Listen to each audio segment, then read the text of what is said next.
hawajakuwa ikituangalia. Wamekuwa tu wakienda tu kwa Mai Mahiu, wajafika hapa hivi Kijabi.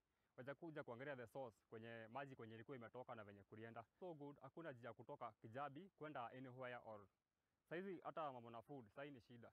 Sasa asubuhi from like in 1 week tumekuwa tumeenda kwa maduka, food so kwenye ilikuwa kwa maduka yote imeisha.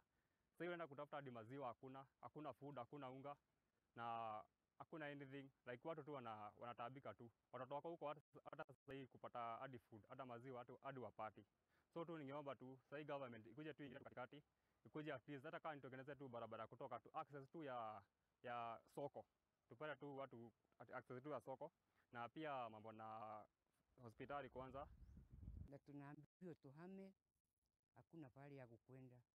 Kwa maana wale iko kwa kambi ni wale malichukuliwa ni maji wote, hakuna kitu. Mashamba zetu huku yote imebebwa, ilikuwa imejaa chakula. Saizi mashamba yote saizi tumepandiwa mawe, chakula tu ilienda, saizi ni mawe tu imekaa kwa mashamba zetu. Tena usaidizi yote inakuja Mai Mahiu, wao ndio wana benefit.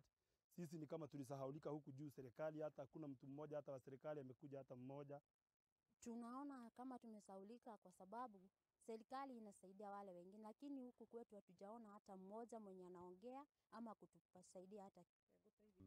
So we're appealing to people to try and provide some sort of a bulldozer or an excavator or both in order to try to open this road so that we can get these valuable supplies and donations in to old Kijabi town. Nake mũmbunge wa Kuria mwena wa Kapenguria Samuel Moroto nĩ arĩtie thirikari nene gũkorwo ĩkĩoera